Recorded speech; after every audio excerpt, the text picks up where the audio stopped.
On BYU Sports Nation, love is in the air, and we are giving out Valentines to the Big 12 football games we love the most. And is Big 12 Commissioner Brett Yormark handing out Valentine cards to Pac-12 teams? Probably not. Dennis Dodd from CBS gives us the latest in expansion talk. Hey, there's a first for everything. Why not give out Valentines to all the ones that we love the most? Welcome to BYU Sports Nation, presented by the BYU Store, official outfitter of BYU fans everywhere. It is Tuesday, February 14th. I am Spencer Linton, alongside a man I believe still is making a Valentine's box each and every year. Is that correct, Jarom Jordan? Yeah, my kids did. I was never super into it. Are you not a Valentine's guy? I know you're not a Halloween guy. I think I'm more Jehovah's Witness than member of the Church of Jesus Christ of Latter-day Saints on some holidays. But yeah, no, I like holidays. I just don't particularly like Halloween and Valentine's Day a ton. Halloween used to be more ghoulish when we were kids. Yeah. Now it's like Marvel superheroes. It's like cute and fun, you know. And it used to be like a different vibe. Also, my birthday's the day before, so I felt like it butted up against that. That impacts. I don't know if that, Chris, you have 2 weeks from your birthday to Christmas, which is nice. I have a buddy that's like 3 days after. I'm like, oh, you probably don't get double the presents, you know. But Christmas is awesome. Halloween's fun too. You get some candy. It's great. I was just always shy with the whole romantic thing as a kid. I'm like, eh. Fair enough. I think that applies to most little kids. Yeah. I just feel like I love sharing love, but Valentine's Day, what says love like an overpriced box of chocolates and some ridiculously expensive flowers? Yeah, every day is Valentine's Day in my house. Like, I don't know, every night's family home evening. Every day is Valentine's. Every day is Mother's Day. Yeah. Special days are awesome too. Yes. It's not like I ignore that all year and then suddenly honor that topic. Hey, we've got free Valentines for everyone today in the form of our show today. Yes, coming up on the program, Big 12 Valentines. Our top games 1 through 9 that we love. Dennis Dodd from CBS on the latest Pac-12, Big 12 stuff. Expansion talk. Pac-12 issued a statement yesterday. There have been so many reports about stuff. They issued a statement. We'll read it for you. Yep. The latest NIT bracketology against our will, and the top 5 Super Bowl games featuring a Cougar. Here are today's headlines. BYU football 62nd in the Bill Connolly SP Plus rankings heading into the 2023 college football season. Number 62 qualifies as the lowest of the 14 teams that will compete in the Big 12 next season. Keep expectations low like we talked about. Let's go. Men's volleyball moves up 2 spots, number 8 in the ABCA poll after 2 wins against number 14 UC Santa Barbara. Cougars play number 2 UCLA in LA for a pair this weekend. Number 8. I think we both said we thought number 7 would be the highest this team will climb. Just maybe. They go a little bit higher. See what happens this weekend. Alicia May Mateo and Alexa Udom of BYU Women's Golf currently in the top 25 after 36 holes. At the San Diego State Classic, BYU 9th place out of 12 teams so far, but there's still time to move. All rise and shout. It's time for a Valentine's edition of What's Trending.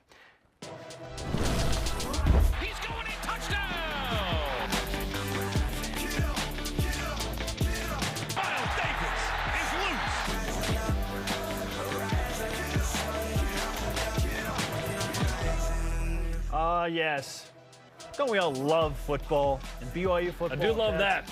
What's Trending presented by BYU Food to Go, the MVP of your next event. It's time that we share some more love, Jarom. We've been waiting to do this for a while, and I can't think of a better day to do this with love as the theme, because we are sharing with all of you which Big 12 games that we love the most. And just to set this up, we're going to alternate our lists. So, Jarom, you'll start. You'll give your number 1. And then if I'm a little bit different, then we'll talk about I would why say you that are a little game bit different. Ranks differently. Okay. So, anyway, we'll go from number 1 through number 9. Yeah. You lead us off with your most loved game in the Big 12 football schedule for BYU. What if I told you it was just the 9 games in order? Would that be weird? Or yeah, that's not my order. Okay, number 1, the game I love the most. Okay. October 28th at Texas. Just Really? a return to 2011, 2014, the big kahuna in the league in terms of brand, the future SEC team. I love the game at Texas. Now we know Texas and Oklahoma are out after 1 year. This will be fun. We can play all the hurdle highlights of Taysom Hill that our hearts could desire. Last time BYU played there, they won. BYU leads the series 4-1. Yeah, let's go. That's my favorite game. That's the game I love the most. When you go with Texas, it's hard to argue based on the history that BYU has with that team. You're 4-1 in 5 games against Texas. There have just been some iconic moments, right? But it's not number one for me. It's the other big-name program that's one and done in Big 12 play, and it's senior night on November 18th for BYU, hosting Oklahoma. Giving Oklahoma a November 18th game in Provo is quite the send-off by the Big 12. To send them to LaVell Stadium. All loud on the Western Front in this case. I've said this before. I feel like this will be an emotional experience to the max for BYU fans who have waited for so long for the ultra-meaningful November game. It does not get more meaningful than Oklahoma and their final Big 12 road football game in Provo on senior day for the Cougars. It's just, we've been waiting forever for something like this. So Oklahoma is my number one. When it happens in the schedule, obviously the cachet they bring in, they've never been to LaVell Stadium. Both games that BYU's played against Oklahoma have been in neutral sites. I wish that they were sticking around for another year so BYU had a chance to return to Norman and BYU fans could experience that road trip. But hey, I'm not going to complain about a home finale against the Sooners. They're going to see what are called mountains, which would be very exciting. I had Oklahoma number 2. So what's your number 2? My number 2. Okay, and I get that people are going to be like, huh? I'm going with Kansas because it's the first Big 12 game. And I'm rating these a lot on just like the experience as a fan. Talk about emotional experiences with senior night. The first Big 12 game for those BYU fans that make the trip out to Lawrence, that's going to be something special. And I like it because I feel like it's a winnable game for BYU to open up Big 12 play. I would hope so, Spence. Yeah, September 23rd. If it's not, we in trouble. September 23rd in Lawrence against a team that started last year 5-0. Kansas kind of created some buzz. Coach Leipold is doing a great went downhill. job. You know what? Kansas, I feel like, is right on par with BYU. I feel like it's a fun, intriguing, even matchup with BYU being on the road. On par? We would hope BYU's ahead. If they're playing at a neutral site, maybe, or in Provo for sure. But on the road, Big 12 opener. Kansas had one good year. We're in the same plane as Kansas. Hey, I'm not alone. We stink. SP Plus has Kansas as a better football team than BYU too. Yeah, no. They're expected to be better. Obviously, they used to be the dregs. They could quickly become that. They have a good quarterback, Jalen Daniels. But when Jalen Daniels got hurt, different team. They were not great. Yeah, they lost when he got hurt, BYU was a different team too. Yes, but BYU, he was still playing, and they were still, they won 4 in a row at the end. Kansas did not do that down the stretch. They were terrible in the last half. I have at Kansas number 3 because of those reasons. It's because it's the first game. Okay. And it's a winnable game. Like, when you think, what are the games that BYU can win of those 9? Kansas is clearly one of those. Winnable game. And on the road. Like, on the road, that's probably the most, at West Virginia, you'd like to think is the most winnable. But I wonder about motivations in November. What's the record? Long travel. What time is that game? When did BYU get? Like, there's all these things, right, with the East Coast and whatnot. So we'll see. But at Kansas, yeah. Plus, there's some, revenge factor there from the 92 Aloha Bowl. Excuse me. I pronounce it like the city in Oregon. The Aloha? Aloha Bowl okay. in 92, which is like the only football game that Greg has had to miss for a non-basketball reason ever, by the way. One of his kids was born that day. Oh, well, so, I guess that's a reason that makes it work. And he was sidelined that day. But anyway, okay, what's your number 3? Number 3, surprisingly not Texas. I'm going with BYU's home opener in the Big 12. Again, I based my list on experiences for fans, like the electricity of a Friday night Big 12 home opener. All right, Ben Franklin. Cincinnati back in LaVell Stadium, but this time as a Big 12 foe. And since they've done a really nice job over the past What have they done? They've been incredible. So they bring in what I hope at that point is a national ranking. I hope they're nationally ranked, and it's under the Friday night lights, and BYU's got them for the Big 12 home opener. The Cougars run onto the field. Hopefully they've got some, in the pinings of Dave McCann, some jets to fly over the stadium. I don't know if it's going to happen on a Friday night, but we'll see. Has Dave confirmed that yet, that they're jets? No, he has not confirmed that yet. He will soon. I'm hoping that Jets. BYU is 3-1 when they open up home Big 12 play against Cincinnati. What if I told you they will be? They will be. I would love that very much. It's a Men's Warehouse guarantee, Spence. Yeah, home opener for me. Yeah. Great experience. Mine's the same.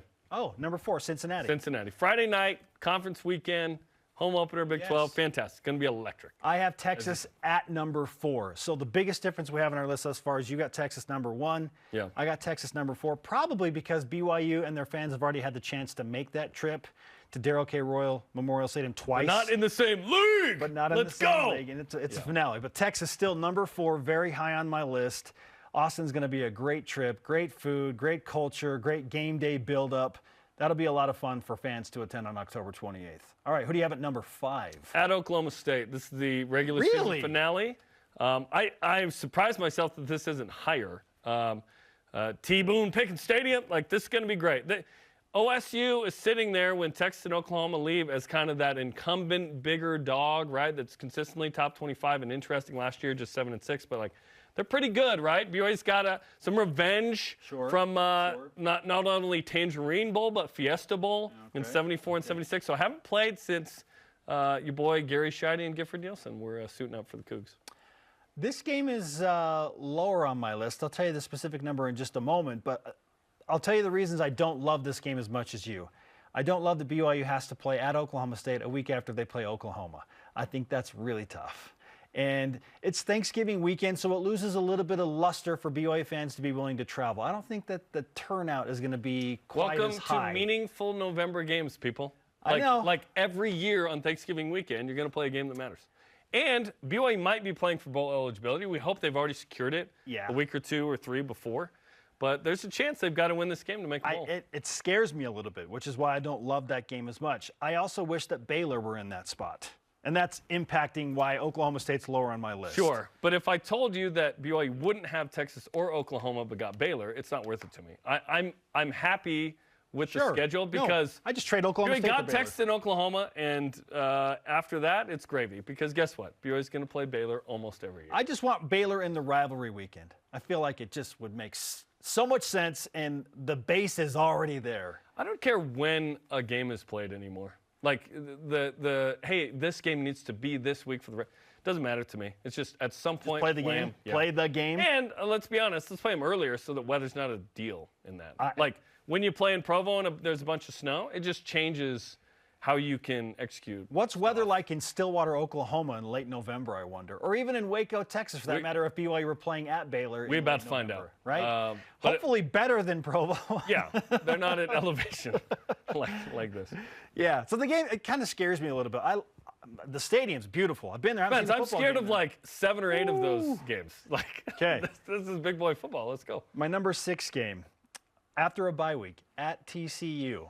That's me too. Okay, so we're exactly the same. Is that the defending national or runner-up in the country? Crazy, right?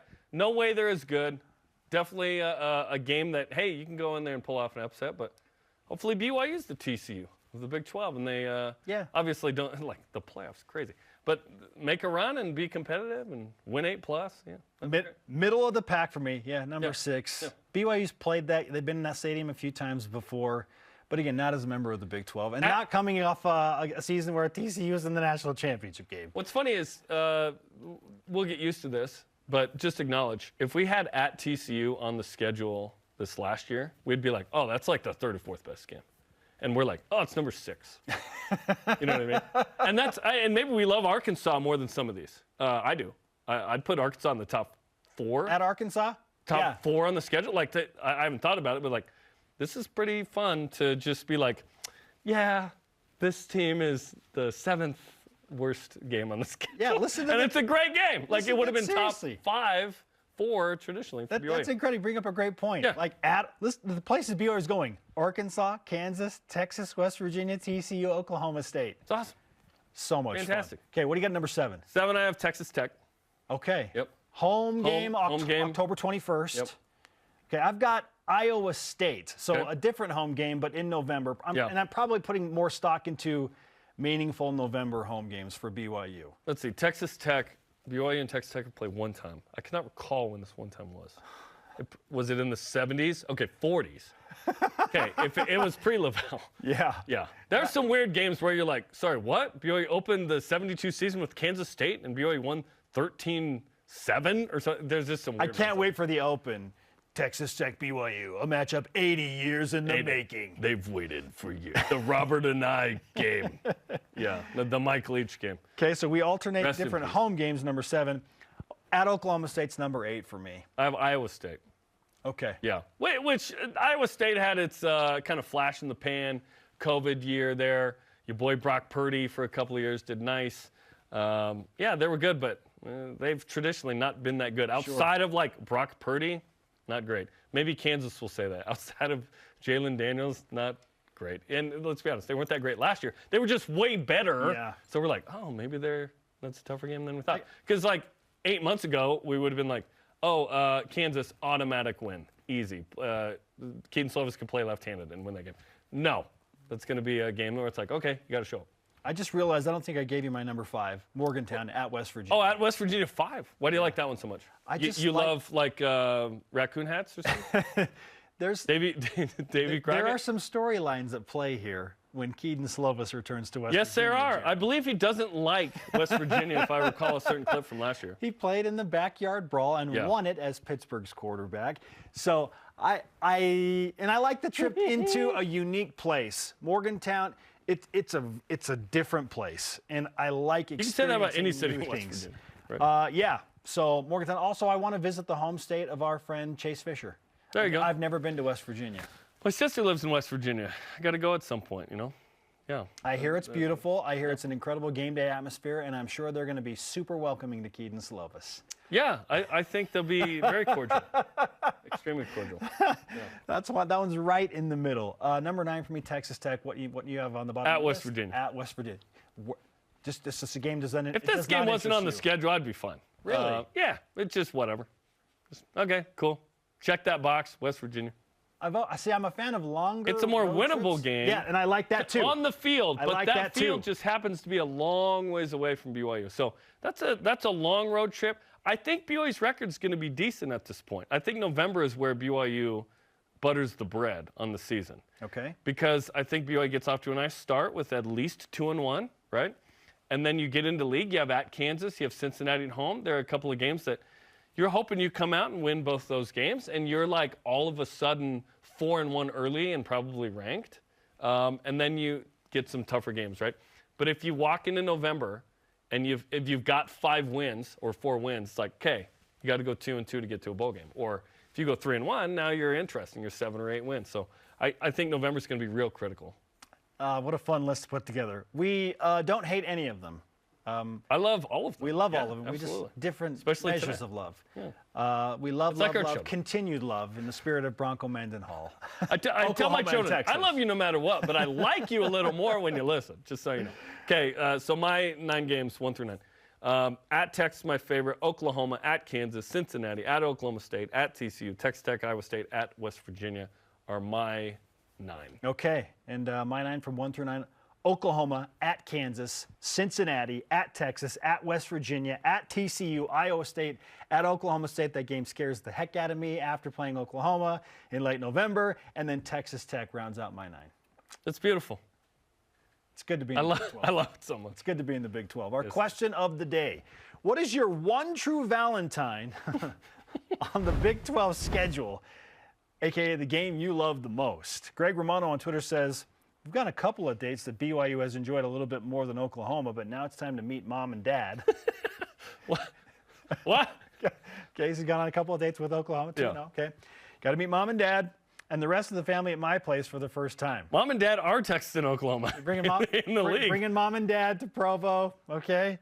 If Oklahoma doesn't like it, well, that's okay. After this date, we can just be friends. It's true. Going to the SEC. In fact, no matter what happens, it's like the breakup's inevitable. You're back at home for the summer, and you're going to different colleges that are far away. Weigh in, hashtag BYUSN, Twitter, Facebook, and Instagram. Check out BYU basketball with Mark Pope tonight, 8:30 Eastern on the BYUtv app. Greg Wrubell, the coach, and all of the assistant coaches look ahead to Santa Clara and St. Mary's this week. CBS's Dennis Dodd, college football insider, and he's discussing everyone's favorite subjects, conference realignment, expansion, and the battle between the Pac-12 and the Big 12. Who's the number 3 conference? This is BYU Sports Nation. This portion of BYU Sports Nation is presented by BYU Food to Go, the MVP of your next event. If you're looking to build your brand awareness and increase market share as BYU moves into the Big 12, this is the place, BYU Athletics. We can provide the tools you need to make sure your company is seen and heard. BYU Athletics is where you can align your products and services with loyal fans that cheer for our Cougars. And they can also help your business win. Learn more about what a partnership with BYU Athletics and your company will look like. After all, this is the place. Email sponsorship at byu.edu today. Utah is a special place. Our communities, the people, the history. There is no place quite like Utah. At Siegfried and Jensen, we're honored to say that we are from Utah. We live here, work here, and when someone is injured, we're proud to say we've helped a neighbor when they've needed it most. We know Utah. At Siegfried and Jensen, we're here for you. Learn more at siegfriedandjensen.com.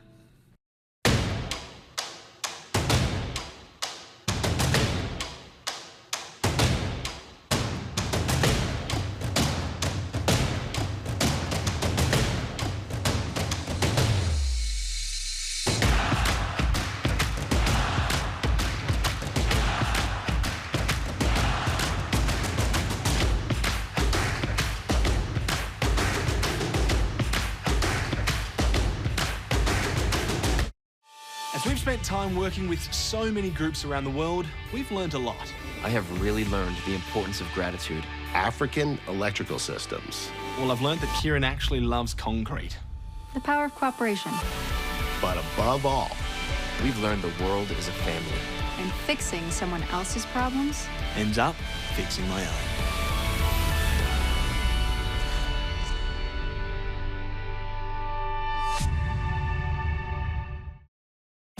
We are live in Studio B. This is your day-to-day BYU Sports play-by-play. I'm Spencer Linton, teamed up with Jarom Jordan. Yesterday, I spoke with college football insider Dennis Dodd of CBS Sports on topic conference realignment, potential Big 12 and Pac-12 expansion, and how much money are the Big 12 schools really going to get each year in their new TV grant of rights contract. This is Dennis Dodd, one-on-one on BYU Sports Nation. Dennis, how would you explain your life as a college football insider following expansion over, let's say, the last decade? Yeah, that's when it started, about 2010. Well, having gone through what I did then, I will tell you what went through my mind on July 21st, 2021, when the news broke that Texas and Oklahoma were going to the SEC. I just said my life was about to change, and it did.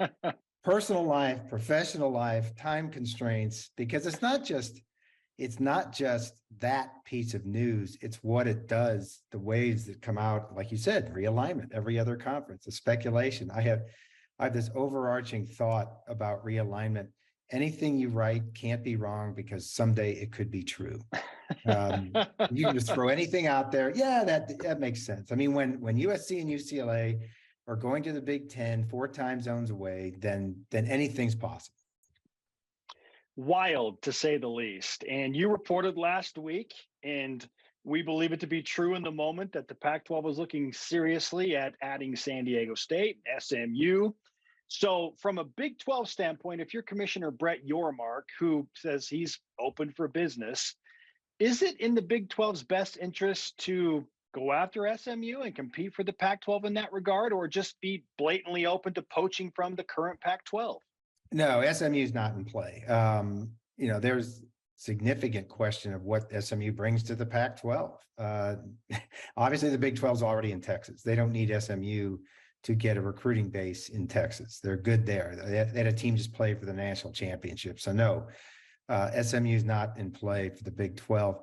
For the Pac-12, I guess you can make the case that it gets them into Texas for recruiting purposes, but it wouldn't be the first time that warm bodies were added to a conference to provide content, to provide inventory. That was the case, I think, with Missouri in the SEC. There was no logical connection there. They needed I'm trying to think who the other team was. Oh, that was A&M. A&M, they needed to round out the conference at what was then, I think, 12, and Missouri made sense. Since then, Missouri has lost its center, its recruiting base, its culture. But that's another Zoom for another time.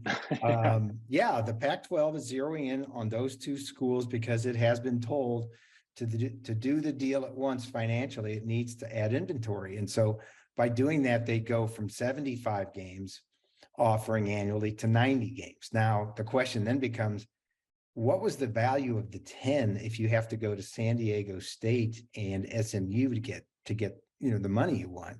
I can't answer that question right now. I think it'll come out, but I think it explains where the Pac-12 is right now. They have for whatever reason how they've handled this, the value of the conference is significantly lower than they thought it was. At one time, there's industry scuttlebutt out there that they themselves threw out a number of 500 million. Hey, we think we're worth 500 million to like an ESPN, and they were laughed out of the room. 50 million as a base price for schools that just lost USC and UCLA is ridiculous. So it's less about, to me, it's less about if they get the same number as the Big 12. It's about visibility. It's about sustainability at this point. And I think Brett Yormark and the Big 12, a lot of this now is just sitting back and waiting for some of these schools to shake loose and maybe get nervous and call him and say, hey, we don't have a deal. We're significantly down the line. We're about to go to 16 months before our contract expires. We don't have anything done yet. Do you have room for us? I think that's his play right now. Do you feel like any specific region of the Pac-12 is more likely to depart based in the conversations you're having? If are there schools, is it Arizona State, Colorado, Utah? Is it the Bay Area? Where are you getting the most disruption from? Well, we know the names, don't we? I mean, the Four Corner schools were, on the Big 12's plate initially in July when USC and UCLA happened. I think some combination of those could be in there, but you have to remember if there's a crack in the solidarity or a weakness or any of these other schools leave, I think Oregon and Washington have to look out for their best interests. And what does that mean? Look, I know Washington has been in touch with the Big Ten, and it's been quite a few months since they have been. So they're interested. The question there would be, is the Big Ten interested in them? And I think since the departure of Kevin Warren, I don't think they are. So I think for Oregon and Washington, I think these are dicey times. Would they want to give the Big 12 a call? The Big 12 would welcome them with open arms. That's the two best football brands left in that league. It's not Utah, Colorado, Arizona, or Arizona State. It's those two. And the Big 12 would absolutely love it. Let me say this again, because that's what we're talking about. Brett Yormark wants a presence in the Pacific time zone, whether it's Gonzaga, whether it's any of the schools we just talked about, to fill out his Saturday football roster, have games, Big 12 games from noon, 3:30 prime time, then late night, basically 10:30 Eastern time, which the Big 10 and the SEC don't even have. So the Big 12 would have that if they can do that, do some more expansion. Is there a time frame that you're anticipating if expansion is to occur with the Big 12? Like what type of a time frame are we dealing with? Does it have to be done the next 2 years? Yeah, I think it would happen sooner rather than later, because again, I think Brett Yormark's waiting to see what the Pac-12 deal is. I think the Pac-12, I have been saying for a while, I think they're going to do a deal in the first quarter, which would mean right about or the first third of the year, right about the Final Four, April 1st, thereabouts. And so they would just wait and go back from there, because now they've got a deal first. The problem with the Pac-12 is they may be doing this backwards. They may be expanding first and then presenting the 12 to whatever entity is going to buy this or bid on this, which is very highly irregular in this sort of thing. I can't think of another conference that has done that. They've all had contracts in place. So I think it would be sooner rather than later. It was described to me that Brett Yormark wants to be very aggressive in this stance. Dennis Dodd of CBS Sports does a fabulous job covering college football. Is with us on BYU Sports Nation. Dennis, let's say the Pac-12 does add San Diego State and SMU. Should they feel safe at that point? You're talking about the Pac-12? Yeah, let's say, the Pac. Should they feel safe if Yeah, I they don't know. get I don't know to if the 12? words. Yeah, I mean, I don't know if the word is safe. I mean, as I told you, I think that's what they have to be at right now to satisfy, let's say, a streamer who maybe is looking for more inventory than value. Because right now in the industry, I keep being told that these streaming giants, they want tier one content. Okay, what is tier one content? Well, it's Thursday Night Football. It's the NFL. Even you can even look at the Apple deal with MLS, not exactly a front burner sport, but they bought it for 10 years. They're going all in and trying to cultivate that sport. College football has not been done in any way at all in a big streaming space yet. ESPN Plus is doing it. They're trying to grow that subscription base. And don't be surprised if a bunch of Pac-12 stuff shows up there. But they've only got 24 million subscribers. And that's about double what the Pac-12 networks had alone. I don't think anybody in that conference wants to put most of their stuff on streaming, but that's what I'm told. It would be significantly more than 50% of their games, whether it's 75 or 90, on a streaming giant, whether it's Amazon, Apple, ESPN Plus. So to say, would they be satisfied with that? I think the word is, would they survive with that? And that's what they're being told right now that they have to do. I know it's very difficult to project how much a streaming deal would be worth and assessing the moving parts in the Pac-12. We've learned that the Big 12 is essentially going to be a little under $32 million per school, which frankly is really good with losing Texas and Oklahoma. What do you anticipate the number will be from the Pac-12? Well, I think the fact that it's lasted this long is why we don't know. I think the projections have been 30 to 35 million. I'm being told by some that that's optimistic. I was told by some it was as low as 21 million. And again, the reason why this is extended out so far is now the Pac-12 considering expansion first, or expansion at all, instead of doing a deal with just 10 teams, because they're finding out the value in an atmosphere where, you know, you have one school of thought where, well, they're the only major conference on you know, that's left a bid on. Well, guess what? The streamers don't care. You know what else is left a bid on? UFC, NASCAR. I think the NBA contract is coming up. So they're not looking at this as the last college football buy. They're looking at, well, here's the tier one content I just talked to you about, which is bigger and better than what you can get from the Pac-12. So again, I don't think the money is there that they want, and that's why they're extending out so far. So we'll see. I mean, that's an open-ended question.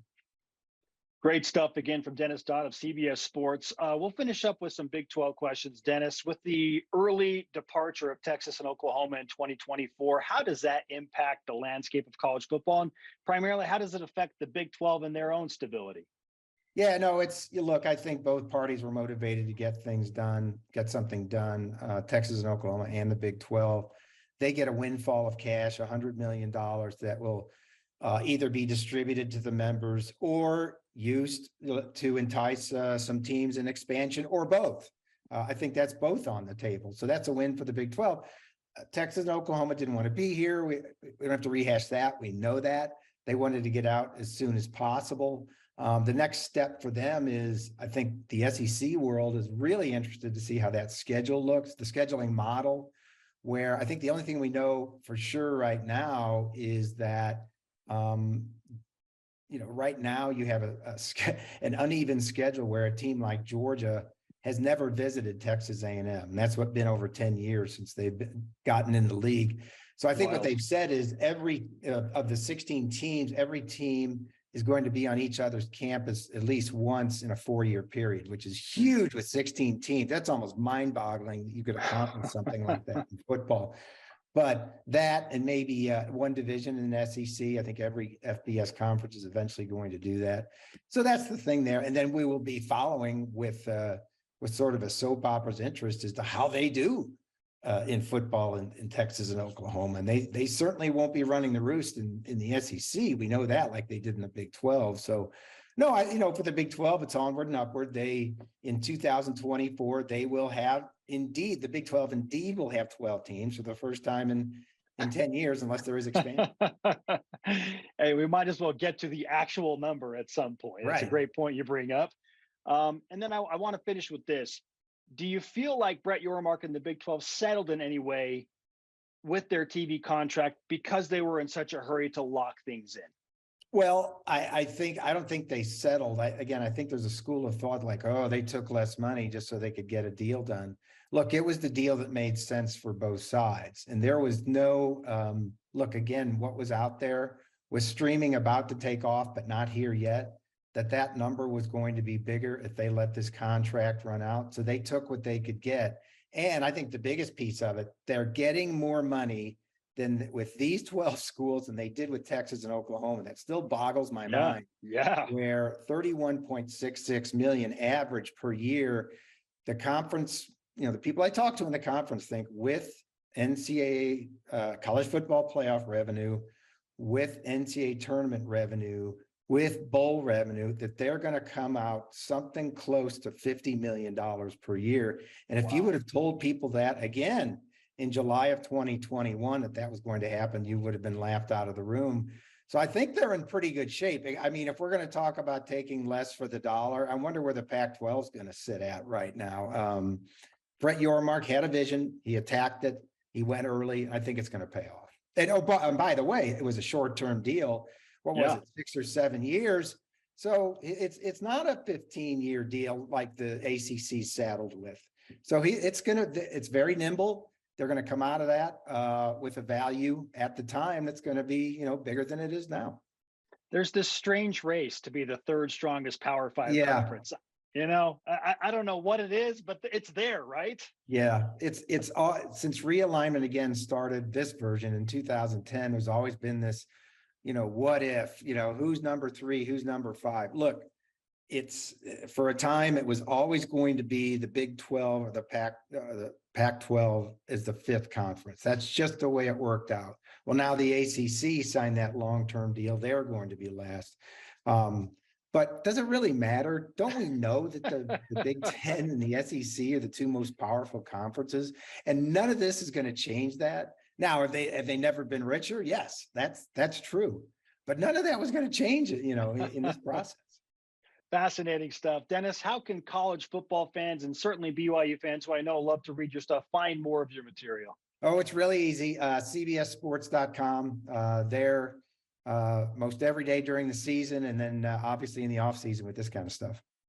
All right, Dennis, I'm sure we're going to be bothering you again when we get to the actual games and we're trying to figure out how many games BYU should be projected to win. So think about that, and we'll come back to you in a few months. Would love to talk football. Thanks. Thanks, Dennis.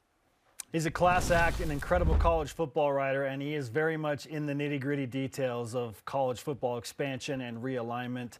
A couple of things that really stood out to me in that conversation, Jarom, yesterday were first and foremost, going back and doubling down on the fact that it's not just $31.66 million per school in the Big 12, even after Texas and Oklahoma leave, with NCAA tournament money and the other funds that go into that from March Madness, along with bowl game revenue. He is projecting upwards of close to $50 million That's the number that was put out. Yeah. So I remembered that, but it was nice to hear that again, that, Brett Yormark didn't necessarily settle for $31.66 million per school, That's which is the still TV contract primarily. There are other things, like you said, that go into. Apparently, there's $19 million per school out there of other stuff. There's a lot there. Also, he said the Pac-12 at first was saying, hey, we'll get to 12 teams. We want $500 million, and so, $50 million per school. And he said, they were essentially laughed out of the room like that. There's no way that's going to happen. Now he's saying they're hoping for somewhere close to what the Big 12 is getting, between 30 to 35 million per year. But he's heard as low 20s, which you have to wonder, okay, why is the Pac-12 really in a good spot? I mean, we'll talk about it in a minute in the whip. Thinks it is in a good spot. When they say everything's fine, we're having conversations with our partners. That to me screams like we're actually in trouble. But this is just to kind of put out a fire for right now until we can figure it out. We're going to read the statement coming up in the whip that they made. The statement tells me they're in trouble. Like, if they were fine, they wouldn't need to respond. But there's been so many reports that they aren't, that they felt like they needed to answer it. Sometimes the best thing is to not say anything. Yeah, it's the meme with the dog sitting in a room that's on fire comes to mind. This is fine. Yeah, and it's to try and keep up with the Joneses. Yeah, I get it. Okay, Thursday night, men's hoops plays Santa Clara. Big game. Cougars fighting for seeding in Vegas, of course. Top 4 seeds, potentially maybe 5. Hopefully not 6. We got a full hour of pregame coverage starting at 8 Eastern on BYUtv. Football X's and O's with corn dogs and cougar tails. Who's hungry? And what the heck are we even talking about here? We'll explain next on BYU Sports Nation. BYU Sports Nation is presented by the BYU Store, official outfitter of BYU fans everywhere. BYU Food to Go's convenient location at 2191 North Canyon Road in Provo makes bringing popular BYU foods to your next event easy. Everything's ready when you need it at the drive and load pickup. You drive in and they load no matter the weather. And stop in the on-site creamery for great BYU chocolate milk and ice cream. BYU Food to Go, bringing campus to your table. Call for details, 801-422-5001. Tim Daly Ford in Spanish Fork sells Ford vehicles including the F-150, the pickup designed for work and play. Tim Daly Ford maintains a large inventory, providing more choices for selecting an F-150 with the power and engineering to carry and tow heavy loads. The F-150's design offers comfort, safety, and a range of options to choose from. Think Ford, think Tim Daly Ford in Spanish Fork. Trio Orem Senior Living believes in empowering seniors to live life to the fullest. We help eliminate stress out of daily life when you live at Trio. Less time focusing on housework means you can socialize at one of our many events, with safety in mind, of course. And did we mention our spacious apartments with modern amenities? Learn more about setting up a private tour at trioorem.com. Here's the thing about BYU Sports Nation. It's a banner that unites fans all over the world. BYUtv and BYU Radio are all about bringing your family events and games live. On air, online, and on the free apps. It's the next best thing to being there, connecting your fandom with others across BYU Sports Nation. Download the apps and get exclusive access to analysis and interviews with players and coaches. BYUtv and BYU Radio, the place for all things Cougar sports. Tune in, join in. Follow BYU Sports Nation on social media, Facebook, Instagram, Twitter, YouTube, and TikTok. He is Jarom. I am Spencer. Happy Valentine's Day, everyone. Now let's whip it! Cougar Whip Round presented by Maersk, your e-commerce logistics shipping partner. As mentioned yesterday afternoon, the Pac-12 issued the following joint statement. The 10 Pac-12 universities look forward to consummating successful media rights deals in the very near future based upon positive conversations with multiple potential media rights partners over the past few weeks. We remain highly confident in our future growth and success as a conference and united in our commitment to one another. Is this the most "there's nothing to see here" statement ever in front of a burning building? Yeah. Yes. I don't feel like the Pac-12 needed to do this unless there actually was something wrong. Like, there's a problem. People are worried. Like, did the conference feel like they needed to do this because there were because athletic the Athletic directors has been reporting. And The Athletic. There are articles out there, and so it's like, well, it just seems defensive. Like, oh, no, we're good. We're good. Yeah. I don't think they needed to do this because now it just casts a more negative light on them, I think, by releasing that statement. Yeah, obviously, what kind of deal they get, how much it's worth. Is it worth it for Oregon and Washington to stay in the league? Is it better for them to perhaps bounce for the Big 12? Do they still think that the Big 10 is an option? Are the 4 corners in play for the Big 12 at that point? Does it become Mountain West Plus if they leave? There's a lot of questions still to be answered about that league. Big 12 feels like it's in a better spot than it was pre-TV deal because they got that locked up and perhaps are enticing enough at some point if it doesn't work in the Pac-12 for some of those schools. I think that the point that Dennis Dodd brought up is pretty apt, and that is if you're going to SMU and San Diego State potentially as a way to lock in a better deal. Inventory. It's just, you just need games now. So like, yeah, it's inventory over quality, and that's never a good position to be in. So I'm highly intrigued to see what they do and what type of a streaming deal they get. And in the end, this is a BYU versus Utah thing for Cougar fans and Ute fans. That's what it is. I don't care what the Pac-12 does. but we all do as it pertains to BYU and Utah and those contests. Well, strangely, Big 12 fans are in on it too. It's Big 12 versus Pac-12. Yeah. It's not just BYU versus Utah. More than a truck stop, I'll tell you that. Jarom, you're super excited about this, I'm sure. I love this next one. NIT bracketology. Oh, it's my favorite thing this time of year. Currently projects BYU making the NIT as an unseeded team, mind you. They would face Utah, speaking of BYU-Utah, in their opening round game. Is this a realistic best-case scenario for BYU basketball's postseason? No, we've already seen this game. BYU won it. I would prefer a P6 game like USC, Michigan, Wake Forest, Florida, Wisconsin would be more interesting. So one of those other teams yeah. that's on the bubble that aren't going to get if it. I told you BYU played at Michigan in the NIT, awesome. That sounds fun. Yeah.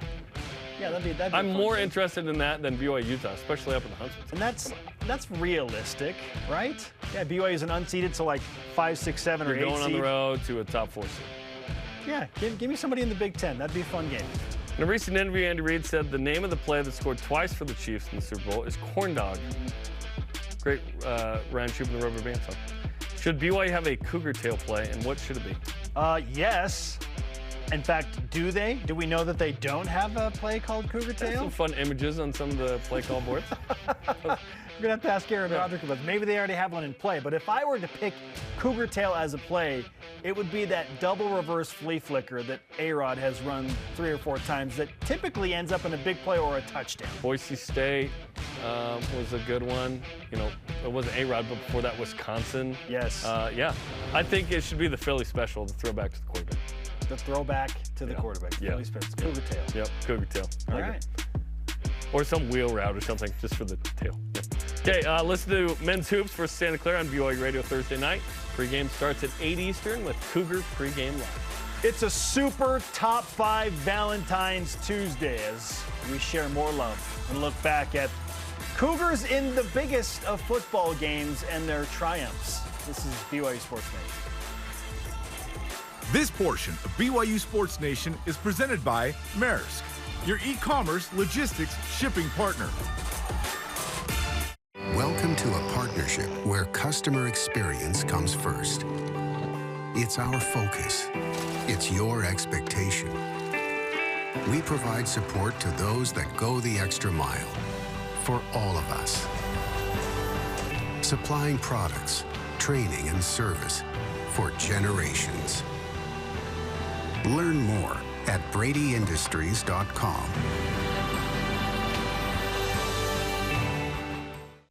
Dexter & Dexter is a full-service law firm offering a wide range of legal services. Since 1995, we have helped more than 20,000 Utahns both to navigate life's challenges and to make the most of life's opportunities. From personal injury to business law, and from adoption to bankruptcy, we are passionate about shouldering your burdens.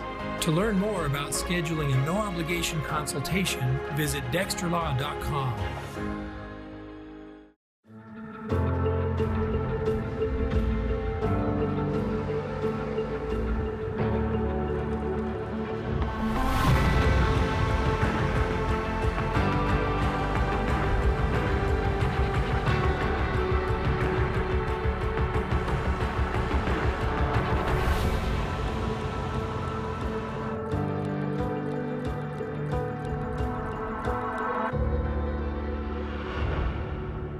Today was a great day. You're going to feel the energy of all these volunteers. I'm excited to get out into the world and see who else is making good. And you're going to meet some of the most amazing people. And we will all just lift each other up. What we do is we create memories for families. And you realize just how good people are. It does take a village. It's definitely been a journey.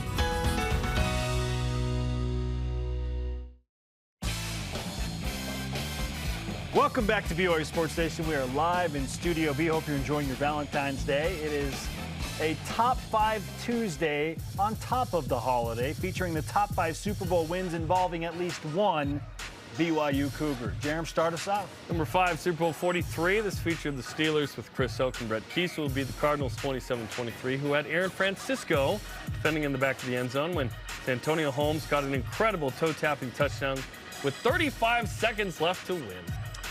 Number 4, let's rewind all of 2 days for this classic. Super Bowl 57 last Sunday, Eagles-Chiefs, where Andy Reid earns his second Super Bowl victory as a head coach. Reid's offensive prowess producing an amazing second-half comeback against Philly. Andy and his genius second-half game plan rallied the Chiefs to glory. I have a question, though. Was Andy Reid the real MVP of this game? It was the MVC. Number 3, Super Bowl 29. Steve Young's all-time performance against the Chargers. Still a record 6 touchdown passes, 325 passing yards, 49 rushing yards. Super Bowl MVP, first and only Coug to do that. Got the proverbial monkey off his back after backing up Joe Montana for so many years. Bart Oates was the starting center on that team as well. 5 former Cougars played for the 49ers in that game? That's incredible. Really? I only had 2. Who were the other 3? Let's look into that. Okay. Number 2, Super Bowl 54, more Andy Reid. His first Super Bowl victory, the Chiefs again overcoming a double-digit second-half deficit, this one in the fourth quarter specifically, to beat Fred Warner and the San Francisco 49ers with their stifling defense.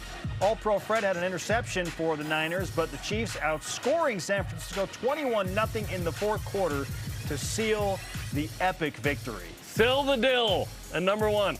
Super Bowl 51, the Patriots engineered the greatest comeback in Super Bowl history, down 28-3. Kyle Van Noy was traded from the Lions that season to the Patriots, benefited as well as recording a sack in the game. The Patriots won 34-28 in overtime. 28-3. Crazy. You're down 28-3 late in the third quarter. Unbelievable. You win that game. Amazing. If you miss any of our BYUtv sports interviews, shows, games, Deep Blues, you can watch them on the BYUtv app. Download it. Hey, it's free. Or BYUSN.com. All on demand. Up next, think about this during the break. Who are your Big 12 football schedule Valentines? Who's number 1? McKay Jacobson. This is BYU Sports Nation. BYU Sports Nation is presented by the BYU Store, official outfitter of BYU fans everywhere. Introducing the truck for adventure. The all-new 2022 Nissan Frontier doesn't compromise on power or comfort. This midsize truck was redesigned to incorporate the latest technology and designs for safety, comfort, and convenience. Plus, with up to 6,700 pounds of towing capacity and best-in-class horsepower, it's rugged enough for adventure and still safe enough to transport all your favorite people. Where's your new Frontier? You'll find it at Tim Daly Nissan Southtown and South Jordan.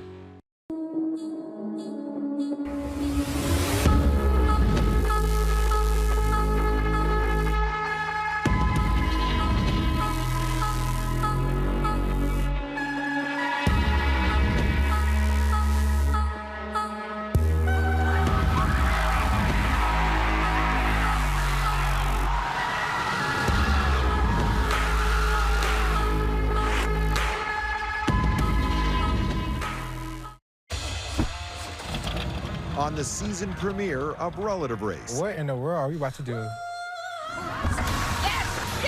Yes, come on, Tia. This is crazy. It is all unreal.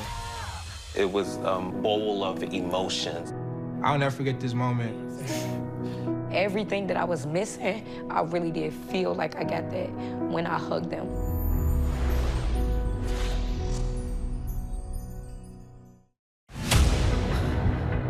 This competition is going to be something else. You have to be able to break through those hard moments when it hurts the most. Whatever you think you're capable of is true. You're a fighter. Hold your head up. You know what you're capable of. We're all proud of you. That's what makes a champion. Let's go! Wow! This portion of BYU Sports Nation is presented by Mountain America, the official credit union of BYU Athletics. Hey, we're live. If we're not live, then we are definitely on demand. If you're hearing or seeing this, download the free BYUtv and BYU radio apps, and you can subscribe, rate, and review to the podcast version as well. Our question of the day on Valentine's Day: which game is your true Valentine in the Big 12 football schedule? Which one's your false Valentine? Who do you love the most? Chris P. Nick on Twitter says, as a non-Utah-based fan... Crispy Nick, nice. It's got to be the game I can go to. So see y'all in Austin on October 28th, hashtag the Taysom Leap. Yeah, that's great. Texas Cougs have a few options this year. The only real bad thing about going to the Big 12 is sort of the West Coasters, which are a huge part of the alumni base. I would guess outside of Utah that, like, obviously the Pacific time zone would be where the most BYU fans kind of are pocketed. They're all over the country, but I mean, like, if you took time zone, right? A lot in the East Coast, Central time zone, obviously. There are a lot of in the Pacific time zone. And having lived there, I guess I feel for them, is they lose BYU coming to their town more often. In Independence, there are Pac-12 games there. There's not going to be Pac-12 games on the schedule outside of Utah. There's not going to be Pacific time zone games very often anymore for BYU. But this will all change when Oregon and Washington join the Big 12 or Stanford and Cal. Yes, it could, absolutely. Hopefully that happens, and then BYU goes back there. But BYU is going to grow some spots where it used to be historically. Just a couple of stops, obviously, in the pioneer age. But if you look at one place where BYU and its brand, and even the church, frankly, can develop even more, it's Central Time Zone, where BYU is about to go quite a bit. There are a couple of Eastern Time Zone schools, of course, in Cincinnati, West Virginia, and UCF. But it's exciting to sort of go into this new area and see what happens with those fans. And I know there have been fans in the Central Time Zone who have waited for something like this, and now they get the chance to see the Cougs come to their town in all the sports. It's not just football. It's not just men's basketball. It's women's soccer and women's volleyball and baseball and softball and so on that will benefit from this as well. The Midwest and the Southwest and our Pacific Time Zoners can always just fly into Provo and watch games. Yes. You're welcome here. We love you guys, too. I'm just feeling for my in-laws in Portland, all the 503ers. Well, again, Washington and Oregon, when they join, it's all good. That would be awesome. Our elite voice of the day presented by PAX Healthcare Elevated. At Set Bobo on Instagram says, Oklahoma will be a short-lived relationship. Wait. If you're going to go there, go there. Oklahoma, where the wind. It will be a short-lived relationship, a fling with an old on-again, off-again sweetheart, but it will be fun and make for a great senior night. Hashtag BYU. Yeah, I'm not sure we had that kind of relationship, but that's fun. Today's Rise every now and then. And Shout Out presented by Mountain America, the official credit union of BYU Athletics. Goes to you, our fans. We love you. Thanks for watching the show, being with us. Yes. We just finished our 10th football season. In September, it's going to be 10 years for the show. We're stoked, man. Nice shirt, by the way. Thank you. Full of roses. It's like it's the one shirt that is holiday specific outside of my BYU Christmas sweater. It's the one, but where do you put it? Is it in the? Does it hang up all year, or is it like in a bin where you're like, oh yeah, I got to pull it out? It hangs up all year. It hangs up all year. Anxiously awaiting this day. I can't help myself. Got to keep it readily available. All right, our thanks to today's guest. You need it really one day. Dennis Dodd of CBS Sports. You never know. I might wear it another day. Who knows? Sorry, dude. I hit our camera. For Jarom, I'm Spencer. Shout out to Jacob Hatch, former linebacker from Lovell, Wyoming. Not the media member? See you tonight for BYU Basketball with Mark Pope on the BYUtv app. Go Cougs. Not Jake Hatch? Or